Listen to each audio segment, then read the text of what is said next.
Within the training material that you're going to receive on this DVD, you're going to find a book called Make Your Own Art Supplies. Within that book, there's many different recipes that you can use that will just use ordinary household items to be able to make different art supplies, clays, paints, a lot of fun things to do in the classroom. So for this particular one, I'm going to demonstrate how you can actually make Play-Doh by using flour, salt, boiling water, a little bit of oil, and unsweetened flavored drink mix. This not only gives it the color, but it also gives it a smell. So we're going to take 1 cup of flour, a 1/2 cup of salt, a tablespoon of oil,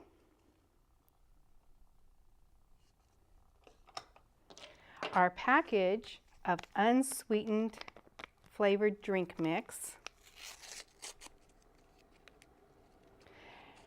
and I have boiling water over here. You want to make sure that it's rapidly boiling. We need 1 cup of that.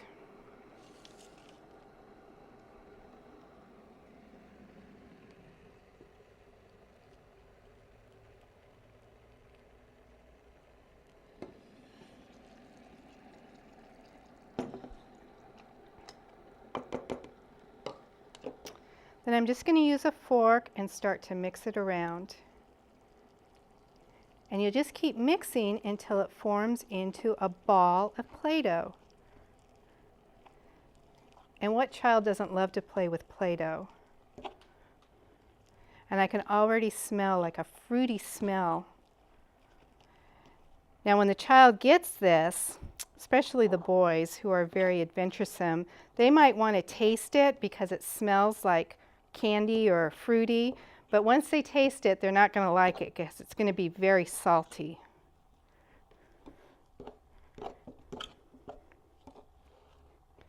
And we'll just keep mixing it up.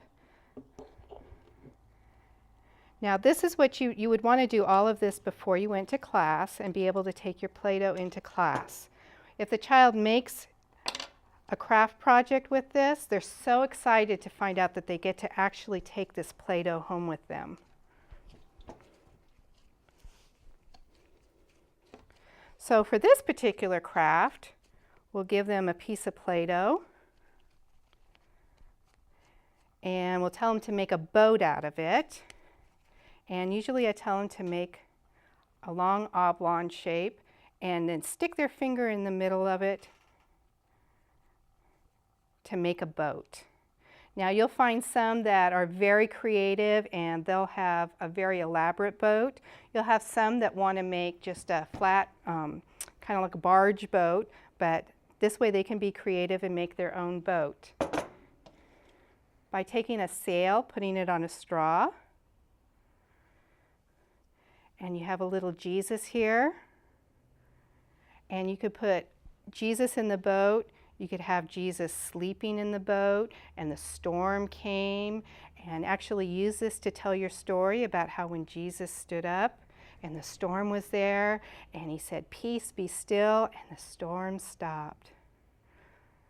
So a fun way just to use ordinary household items to make a Play-Doh that the kids can then take home. Again, you know what's in it, so if they eat it, it's not going to be harmful to them, and they'll be able to have fun with it. One more note on this is just like Play-Doh, and this particular clay, if it sets out, it's going to crack and it's going to get kind of cracked and look a little bit salty because it is just like Play-Doh. But there are other recipes in the book that actually harden, and you can just read through that and find some fun ones to use in your classroom.